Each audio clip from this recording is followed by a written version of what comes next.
Hello, hello, hello, and welcome to Jews with the News. Yes, we're back. We're back. Yeah, Can you yeah. believe it? No. We No, say this we every can't. time, but eventually we'll start believing it. Yeah, I mean, once we start getting like more than like 30 views each episode, I think we'll feel a little more comfortable. But yeah, until that happens, we'll just keep talking. We'll just keep sharing our voice, and that's all we can do. We have a great guest today, a very exciting episode. But before that happens, Jack, let's talk about Disney. What about Disney? So I read earlier today that the new Mulan, the live action Mulan reboot, is going to be released solely onto Disney Plus. So they're not doing it in theaters anymore. But in order to get it, it isn't just enough to have a Disney Plus subscription. You have to pay an additional $30. Can you believe that? I take issues with this concern or with this topic because first off, I don't think this Mulan movie, and it could be wrong, but I enjoy the animated version. I never needed a live remake. So I kind of don't want to spend $30, but uh also there is the problem of movie tickets don't actually cost $30. I mean, if you go to the movies and then you also buy snacks, if you take into account the gas needed to drive there and back, if you're driving a car, and it may add up to the $30, but I think it's excessive, especially when you're already paying money for the streaming service. And a streaming service is supposed to you're supposed to buy a subscription, and that gives you access to everything they have to offer without additional cost. And I think this is defeating the purpose of what Disney Plus should be. I completely agree. I also think like all the successful live action remakes, right? Those have been Beauty and the Beast, Lion King, and Aladdin to some extent. And the reason why they were so good is because, right, Beauty and the Beast had Emma Watson and Josh Gad. So people went to see Emma Watson and Josh Gad do a live action remake, right? The Lion King, right? They wanted to go see Donald Glover and Beyonce and Seth Rogen, these like big figures play these iconic characters, right? Aladdin, they only had one iconic character, Will Smith. So they made the Aladdin remake centered around the genie, centered around Will Smith, because that was the only bankable character they could have, right? The original Mulan was really good. The original Mulan was really good, and what made it the iconic character they had in the original was Eddie Murphy as the dragon, which they canceled in the live action remake, and they don't have any of those bankable characters in the remake either. So I don't know why anyone would want to see a live action non-musical version of that instead of a really good animated one that has already been released with classic songs. Right. Um, yeah. But Right. anyways, We that's could be just proven our wrong. Maybe it will go, you know, yeah. well. That, But maybe it I will. I That's just won't our be opinion. perfect. But yeah, let's bring on our guest, see what he has to say. Let's talk about this and other things more. Let's introduce yourself. Hi, my name is Ayush.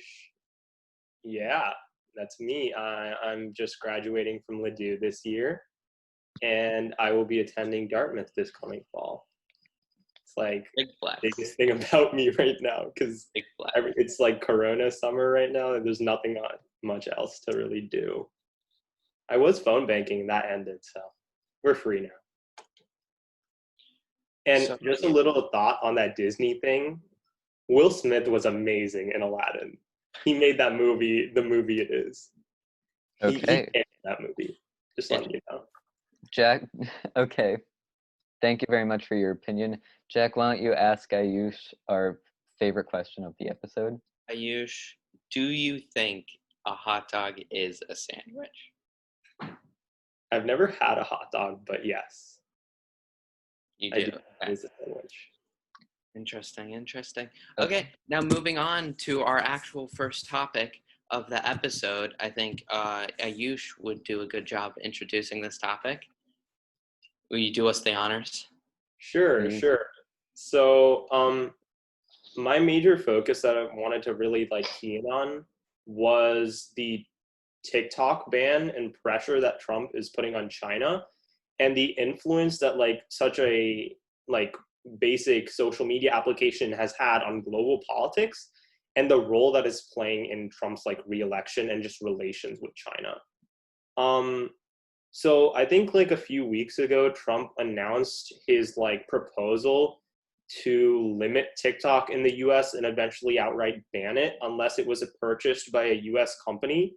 And just yesterday he like passed a executive order doing exactly that, which said that like TikTok has 45 days to operate in the US unless it is sold to a US based company, because Trump does not trust the company that's in charge of TikTok, which is a China based company called ByteDance, I believe.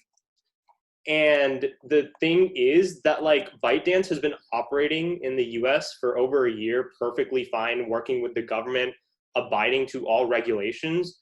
But with current like pressures on China from Trump after the trade war and just like tensions in general, he's feeling that like he needs to strike back at China, and like TikTok is a good way to really undermine them.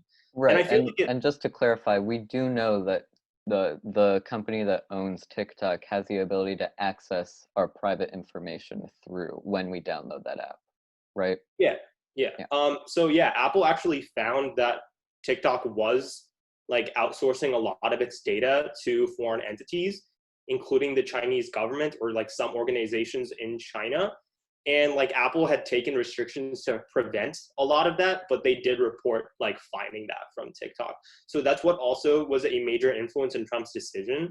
But I feel like another major thing was like how millennials ended up using TikTok to, well, Gen Z mainly, not millennials. Gen Z ended up using TikTok to basically ruin Trump's rallies at Raleigh and like things, where they overflowed his seat count with fake entries, and like no one really showed up at the end of the day. And he like, there's that picture of Trump walking back from his like Air Force One helicopter looking really really depressed and bummed out, and everyone's just like, oh, but they're also like suffering. Yeah. I think because like Trump is saying um, that TikTok should be banned unless purchased by an American company. I think one of the companies that has said like they're in talks to buy TikTok is Microsoft. But like also there comes a point where like it's still privacy concern where I don't want anybody like owning my personal information, whether it's a Chinese company or an American company. I think that's like a big privacy concern, and I'm wondering if because Trump met with Microsoft before Microsoft went into talks with buying TikTok. I wonder if either two things happen. If Trump said that if you do buy TikTok, you need to like not sell personal information, like you'll be punished if you do, or two, the personal information will be sold to the American government, which is also not good. And that's just extremely authoritarian. And I just wonder what happened in that meeting and like what's going to happen in the future. I also think it's a little ironic because the decision to ban TikTok is probably like on balance a beneficial move, right? Like we've seen a lot of other countries ban TikTok because of its of the security and privacy implications, or we've seen a few other countries do that. And I think overall, right, it's pretty clear that people who download TikTok are at risk of, giving away their personal information to private companies and foreign governments. But because Trump is the one who's saying like, hey, maybe we shouldn't have this app, because Trump is like a demonic person, everyone is like, wow, that must be a terrible idea. So in fact, Trump's support on this is actually making it in some ways more difficult to get the people on the side of perhaps doing what is right. Because I agree, Jack, like you said, I don't know how beneficial TikTok is going to be in any company's hands. Right. And to go along with that point, TikTok is generally an app used, I'm not going to say solely by Gen Z and millennials, but it's primarily a Gen Z and millennial app. It's a primarily Gen Z and millennial social media app, and that's where most of the focus of the app is. Most of the people use it. Do you think that Trump saying that he wants to ban this within like the next month or so or whatever, and all of his things against TikTok, do you think that will negatively affect him come election time within the Gen Z and millennial voters? I mean, personally, yeah, because we've already seen backlash against Trump with like the like rallies and Rala and stuff that already showed that most millennials dislike him. And you're just like energizing the youth to vote against him in November, especially with his stances on TikTok and him just trying to outright ban it. So that's just a way to like energize your opponents for no reason. But like kind of like touching back onto those safety concerns that you talked about, Jack. So like you talked about how Microsoft would kind of be like a bad company still to purchase it because you don't want them to necessarily sell data. I mean, most companies Right. that are big tech still sell data, like Facebook, Microsoft, and stuff. They do it like legally and illegally. So like them acquiring TikTok is not going to be like a new thing about them selling data. Right. So I like, understand yeah, that like a lot of companies do sell data, but don't you think that if it's not Microsoft or even if it is Microsoft, to give them even more access and more capabilities of doing so, is that a good Right. thing? Because like yeah, you have to think how many Gen Zs use like Bing, right? Like not a lot. So like Microsoft doesn't have like right like obviously any company doing this is horrible, right? mhm, And I think what I don't want to speak for Jack, but I think what he's saying is I don't want it in the hands of any company that we know has done this, mhm. right? Even if it like they already are doing this, right? I don't think the Yeah. I status mean, quo changes. at the end of the day, just like banning it, I feel has safety reasons, but it's also very political because a lot of the other countries that banned it were for political reasons. So from my knowledge, there were two countries that like proposed bans, and one of them actually implemented it. So Australia was the one that proposed it. I don't know if they've implemented. I haven't really been following up with what I think Australia they has have. done. I think they have. Okay. And then the other country that implemented the ban was India, and they had like a huge platform on TikTok. But the main reason why India got rid of TikTok was because of the border dispute that China and India had, and they wanted to like retaliate against like the lots of lives that were lost during that border dispute. So I don't know how much it's about safety concerns in that area, but it was more like a political move. And it's really interesting how like a basic social media app has literally turned into a way of expressing diplomacy and showing backlash against a government. Yeah. I definitely think that Trump is using this as a political tactic to attack China.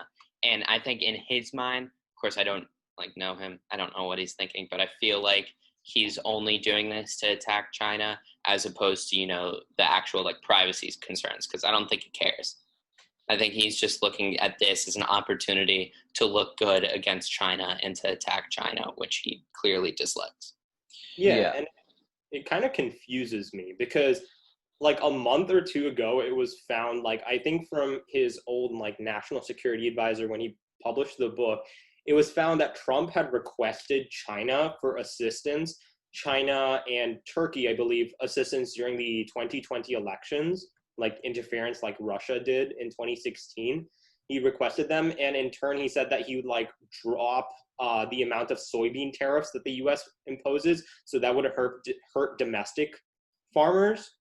But it's kind of confusing because he's asking for the Chinese government's help on one end to get reelected, but on the other end, he's like literally going against them. Right. So just like, wow. Yeah, I want to transition now because I think one of the biggest and oddest parts of this conversation is that we're talking about TikTok as a tool uh, for politics, right? As a tool to like change the election. And I kind of want to take it a step further. And obviously, TikTok won't be a deciding factor in the 2020 election unless it, right, with the exception of like a very specific portion of Gen Z. So I kind of want to ask, what do you think will be such like the biggest issues, I guess, in this election, in this upcoming election? I Um, think you yeah, can go go for it. first, Ayush. Go for it. All right, I'll go first. I think the two biggest things, I guess I could say biggest things, but the biggest thing for sure, I think, ah, mm, all right, the two biggest things is the Black Lives Matter movement and the Trump's handling in the coronavirus pandemic. I think those are right now the two biggest things that's going to factor into this election. It's kind of, I mean, that's a very like American thing to do, is to only focus on like coronavirus has only happened in, this last like 6 months or so in Trump's presidency, when he's had, 3 years prior to that where other stuff has happened. But I don't think that's like as important because of our attention span. We're just like we just like either forget or choosing not to focus on that stuff. But I definitely do think that the Black Lives Matter movement and the coronavirus will have the most impact in deciding which candidate to vote for. Yeah, I mean, I would have to agree with Jack. I feel like if this Black Lives Matter stuff and Corona didn't happen, I feel like Trump would have won in 2020, especially after the whole impeachment thing. A lot of his voters were more energized to support him, and a lot of his fan base attacked Biden more.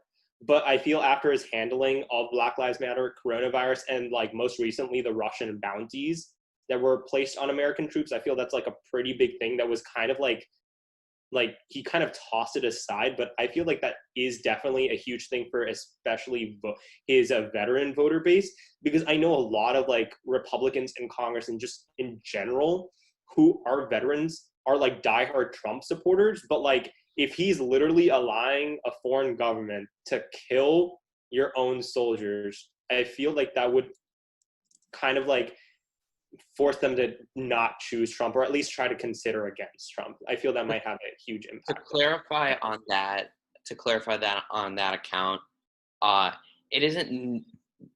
There is like a lot of like back and forth in the intelligence community of whether that actually is real or not. I think people still don't know if Russia putting bounty on troops' head is actually real. The problem that I think you were trying to say, but the problem in the actual issue is that it was supposedly, which is pretty much certain, that it was brought to his desk in his briefings, and he never addressed it. And even if it's not real, it warrants some sort of response from Trump, and he just didn't do it. And I think that's what is the bad part of it, not because the intelligence itself is very up in the air whether it's true or not. Yeah, in the interview that he had a few weeks ago, or like a weekish ago, he said like repeatedly that he never got the briefing on his desk, even though it like clearly was there. And that like, even though he spoke with Putin multiple times after the report like was on his desk, he never once mentioned this. And I feel like it's really hard to believe that no one ever told him this in person, especially because there were a few national security meetings that were held by other departments on this issue. But I feel that might be a deciding factor for the veteran voter base. I think it's really interesting to think about, because in 2016, right, the election, right, the most important issue in that election was immigration, and to jump only 4 years later for that to be like basically not an issue at all, right? It was like immigration, and then like each of like Donald Trump's like mess ups and Hillary Clinton's mess ups, and it was like that was it, right? And so now to jump forward 4 years, and like Jack said, we're very in the moment in terms of how we vote, right? We don't really think long term. So the biggest things that are happening now are the coronavirus epidemic and the Black Lives Matter movement, right? And I think on both of those accounts, right, we see now that a majority of Americans now support the statement Black Lives Matter, right? Even if right, we now see that a majority of the Americans disagree with how our country handled the coronavirus epidemic. So I wouldn't use the word luck to describe this scenario, because obviously nothing about this year has been lucky. But I think for Joe Biden, these two factors are very good for him. And personally, I think it's frustrating when a presidential candidate hasn't really put himself out there in a sense to like talk about this stuff. Like, of course he has talked about this stuff and he's done interviews and stuff like that. But like, I feel like personally, I'd want a presidential candidate to be more in it, like on every news channel as much as possible. But in reality, it is his best move right now, like from, a getting elected standpoint, not from like, an actual like politician standpoint, but from getting elected, it's his best move to, stay out of the headlines right now, because I think all he needs to do is keep sitting back and let what's happening right now happen, and I think it will work out in his favor. Because if he goes out there and does something does something that disrespects one side or another, or anything like that, that could really hurt his chances right now. So I mean, it sucks because I want my president to be out there dealing with these issues firsthand. But I mean, for him to get elected, it's his best move. Yeah, I mean, if you kind of look historically, and I mean, not really historically, but just over the past year-ish, every time like Biden has just like went out and had a rally and misspoke, his like support like plummeted. Like if before he started any of his rallies, he had a higher voter support than after. And like it jumped back up because of coronavirus and Black Lives Matter. But like he was polling better when he just didn't open his mouth. So I feel that's like strategic, just like Jack was saying. And like kind of just like reflecting on what you said, Eli, about like just the 2016 election. What really struck me as interesting about like some of these issues that like were really important in the 2016 issue in the 2016 election was the Hillary emails, because only like a year later, Ivanka did the same exact thing. And Trump tried to cover it up by supporting like a white supremacist rally. He asked his national security advisor if that would be a good way to cover it up. And like it worked. Yeah. So like, but I mean, like his own administration did the same exact mistake. Yeah. I mean, that's politics right there, right? You say one thing and then it happens to you, and then you say another thing. Yeah. All right. So we want the last segment of this episode to be something that I feel like Jack and I are huge fans of, right? Like I don't want to overhype this, but I think me and Jack are the biggest fans of this, which is the Ayush thought. So for those of you who are not aware, Ayush's daily streaks on Snapchat. You should follow him, by the way, on Snapchat. Just a quick plug. His streaks are not normal. They are Ayush thoughts, and what that means is every day Ayush just likes to share a casual thought that most humans would not verbalize, but that our friend loves to put into words and send to all of his friends on Snapchat. So we thought, in that honor, we could all take a turn and give an Ayush thought. So I will go first, okay? This is Eli's Ayush thought, okay? I believe that ventriloquists get whatever they want. I mean, think about a ventriloquist who has not made it in America. America's Got Talent, the second biggest genre of people who won the $1 million were ventriloquists. So I'm just going to put that out there. That's my Ayush thought. Jack, why don't we head on over to you? We're not gonna address it. We're just gonna have you state.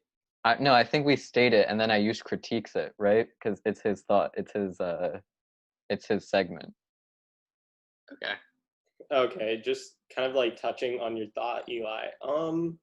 I feel like ventriloquists are just kind of like there. They're kind of in the background floating, so you really don't see them like ever in the spotlight. So maybe it is possible that they do get everything they want, but they like don't go overboard to like abuse that privilege. I feel like you don't see a ventriloquist like fully blinged out like driving like Okay, so a Ferrari, just like their puppet over there driving the Ferrari while they're in the passenger seat.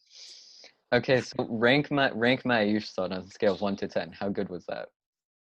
I would give it a 7 out of 10. 7 out of 10. All right. I feel like there needs to be a little bit more explanation and like details about it. So if you could really like expand on that, it could definitely be an 8 or 9 out of 10. All right. Okay, I feel like mine won't be that good, but I'm gonna try. I'll see what Ayush thinks. I have a love-hate relationship with mayonnaise.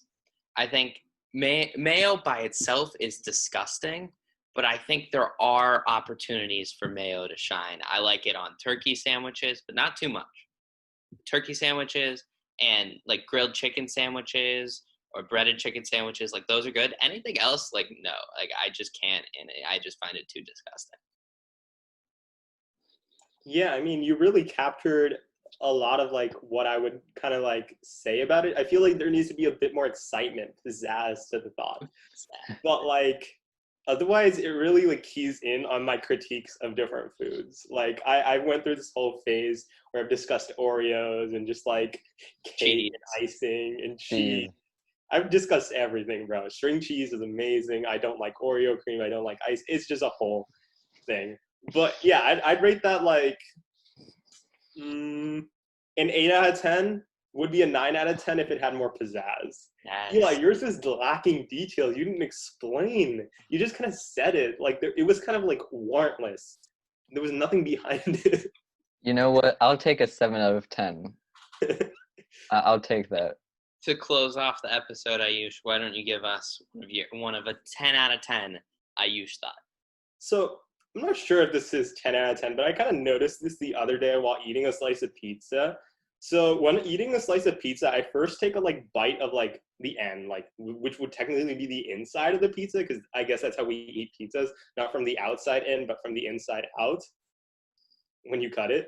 So I first take a bite from the like the end part of it, and then I take 2 bites of the crust, and then I take another 3 bites of like the end part, and then I finish off the crust, and then I kind of go in a circle when finishing the pizza. So my last bite is usually just like the middle of the pizza. To be okay, as weird as that sounds, to be fair, there are points where I do that when eating a hamburger, where I'll eat around the edges and then I'll attack the middle. I feel, but it's more normal with a hamburger though, because it's circular. You're taking a triangular piece and now you're eating it like a circle. So you're critiquing yourself eating pizza. Oh, I definitely think it's very strange, but it works for me. Pizzas are designed to be meant starting on the like tip and working towards the crust. That's like eating it inside out. We eat most foods from outside in. You eat an apple from the inside out? No. You eat the crust of the apple. He's got a good point there. Like the Italians, you should be eating the crust first. But I like to eat a little bit of like the tip first, and then I like to eat the crust. I mean, All right, well, that about does it for this episode of Choose with the News.